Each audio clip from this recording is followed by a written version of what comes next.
Water. Earth. Fire. Air. Long ago, the four nations lived together in harmony. Then, everything changed when the Fire Nation attacked. Only the Avatar, master of all four elements, could stop them. But when the world needed him most, he vanished.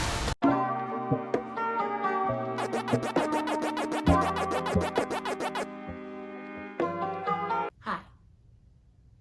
COVID has taken away a lot from us.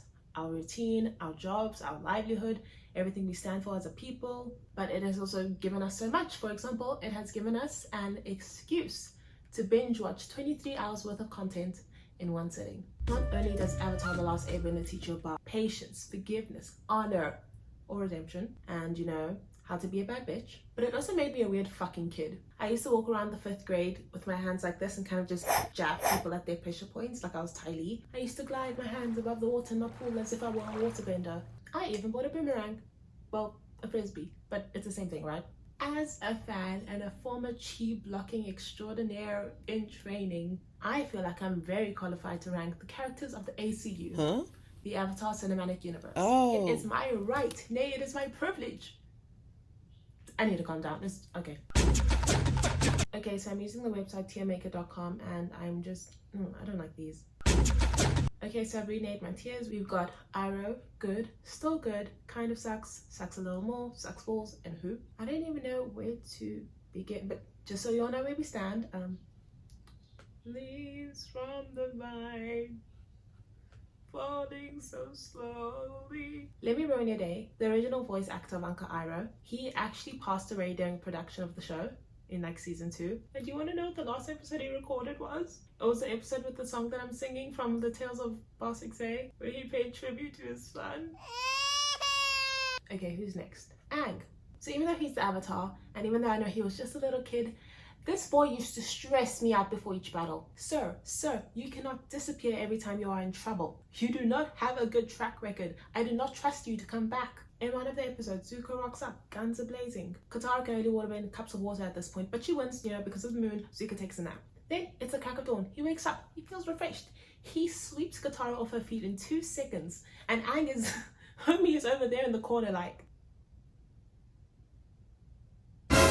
Oh, and also when he fucks off to master the Avatar state, and he's literally 1 minute away from getting that shit done, but he looks over his shoulder and sees Katara getting her ass handed to her fine. And my guy dips. And then when he attempts to reach the Avatar state again, he kind of just drops all of his guards. Aha, yes, it is me, Avatar Aang. Bask in all of my glory. Wow, I really hope no one is behind me, potentially aiming their finger guns at me. I am just completely vulnerable. I really hope no one is behind me. So Aang, you go to good. Oh, and speaking of Azula, try fight me. Azula came out of nowhere, spitting lightning, dehumanizing the main antagonist of the show by calling him Zuzu, not giving a fuck about those turtle ducks. Baby girl has been about that life. And honestly, no one could beat her. No one. She was so powerful that the only person that could beat her was herself. If she had gone to just one therapy lesson, Katara and Zuzu would have been... Okay, who's next? Flopsy? You're a good boy. But what did he really do to help defeat the Fire Nation? Exactly. Zuko.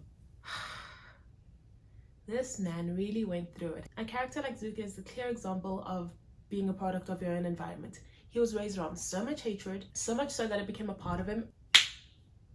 Zuko has my favorite character development and character arc over every single other character in the show. I mean, he had to unlearn everything that was so deeply rooted at his core, which is so hard to do. And he had to admit his wrongdoings at the same time. That's something that's not easy to do. And can we please talk about Iroh's patience with him? He just wanted Zuko to find his own path, man. And he got there, eventually. Zuko, a redeemable character and an inspiration for e-boys everywhere. You deserve to sit next to your uncle. This guy had a fit every single time Aang farted. No one likes a groupie. Oh, Appa. This poor baby flew everyone around without complaining once. I think this is Sokka and Katara's dad, Hakoda. Hakoda tried his best, man. He was so patient with Katara after season 2, and he was so encouraging to Sokka. I'm going to put you here, right next to Arthur. You two are always carrying the gang, whether it's with your inspirational words or on your back. Yue made me want to dye my crusty ass hair white. I did feel like she was a bit wishy-washy with Sokka though. I mean, I get wanting to go on the first date and then, running away because Spoiler alert, she's engaged. But then she went back to him, and then she left, and then she went back again, and then left again, and then became the fucking moon. That's rough, buddy. I mean, you're the moon after all. Cabbage guy. I don't like cabbages. God, what was his name? Him, or should I say senpai? I shouldn't. Hey, remember when you stole people because the Fire Nation burnt down one of many forests? I'm only putting you here because you're a panda and that's cute. I did not recognize this guy. I know his face. I know he's from the Earth Kingdom, mostly because of his clothes. You do not have a recognizable face, my guy. I am sorry. Oh my god, fuck Sparky Boom Man. The only reason he was even defeated is because Sokka had some great aim. And honestly, they didn't even know what happened to him. For all they knew, he just like stepped on a landmine or something. I didn't like him. Sir tried to have Zuko killed so that he could steal Iroh. So his ego was so big that he would rather die than grab a hand. So as to kill the fish.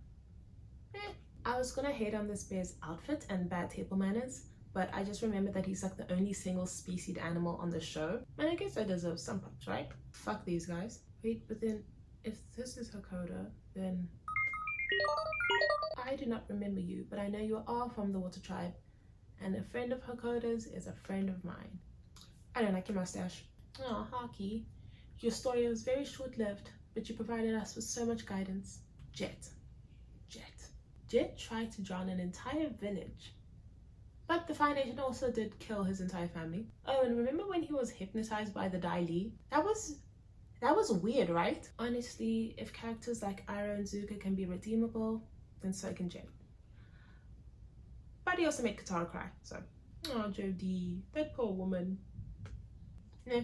Okay, now, with Katara, I just do not know. I mean, she clearly took on like the motherly role of the show, and we've seen what happens when someone else tries to take control. Take this to the river and fill it with water.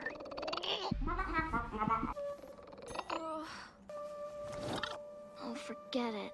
I don't know, there were just times that I was like, Katara, shut up. But then again, Katara was literally like the anchor of every other character on the show, especially Aang, which, by the way, was kind of weird. It was a little mummy issue-y for me. Stop rubbing your eye and speak clearly when you talk. That being said, she also mastered waterbending like so efficiently. Their fighting ability from the first episode to the last. Katara, if you didn't act like Sokka didn't lose his mother too, you would have ranked higher. This man stressed me out so much. I'm not even gonna get into it. Even the Dai Li dropped your ass. But I do appreciate the level of manipulation it takes to blind the king and set up your own secret service. I feel like the main reason they created May's character was so that people wouldn't ship Katara and Zuko together. Not that that stopped them. Honestly, Gyatso was like the only person that cared about Aang at the time. I don't even remember your name, but you are so dumb, for real. How are you not aware that there has been a war happening for 100 years? Just like his daughter. Fire Lord Ozai has been about that life. He was as evil and as narcissistic and as blinded as you would expect the Fire Lord to be. And if you ask me, he was a real hothead. Oh yes, this man was a dick. And he was as cold as ice. Where's Sokka? See, that's why I'm acting like this. He's so close. Roku just wanted a normal life, man. And he wanted a normal afterlife. But you know, Aang has a moral dilemma every 9 seconds, so all I'm saying is that this show could have been over before it even started if he just got Sozin from the get-go. This bad bitch invented bloodbending. But she also stole people and kept them in a dungeon. Sokka. The gang and the show would be nowhere without this man. He was always like such a quick thinker and master planner. He was pragmatic, he was reasonably cautious, he was charismatic, he was brave, and he learned humility in such a humbling way. He bowed his head to the Kyoshi warriors and to that sword guy because he knew he had a lot to learn from them. I am getting so heated. I need to relax. Anyways, Sokka, you deserve it, buddy. Suki, a bad bitch. No further statements. Okay, let's just rush through these. These two really thought that they can beat my bitch Toph? Think again. This guy was just so pure. But meh. I have always been a fan of bad bitch Tai Li. She was the only character from the Fire Nation that was always on the offense, and when she did attack, it was less violent than the rest. I mean, technically her fighting strategy was stop and relax. Good try, but no. This guy clearly drank too much swamp water. So Buck or Doc or Shu or whatever your name is. And finally, we are left with Toph. I'm conflicted with her. I know she joined the gang like a lot later than the rest, but I feel like she had the least character development overall. That being said, yeah, she's been that bitch since day one. And even though she'd never admit it, she did learn how to become a team player. Do you know how scary that scene must have been? That she was just hanging onto Sokka's hand and dangling in the air off the edge of the ship. I read a rumor that like one of these characters were actually supposed to be Toph, but instead the writers decided to go with this little girl instead. Which, by the way, I'm so happy that they went with Miss Fei Fong here, and I should not know her last name. I should not know her last name. I have done too much research on the show, and I am very happy that I am now done with this. But before we go, I would first like to congratulate that girl that Zuko went on the date with for showing him that he can have a nice night out. I would also like to bring attention to that rat-smelling thing and her owner. She was just a bad bitch that did her job and minded her own business. Nothing wrong about that. And lastly, I would like to bring an honorary mention to Avatar Kyoshi. That long 6'8", 230-pound murderous woman we stan. Anyways, I think I'm done talking about the show. Avatar, you are a great show. Just this weekend I was like kind of planning to binge watch Korra with my roommate. But for some reason it's not on Netflix, which I don't understand. Hashtag bring Korra to Netflix 2021. I need time for my channel to grow. Anyways, this is the end of this video. Please like and subscribe. Please feed my ego bit in the comments. And also, go feed a turtle duck.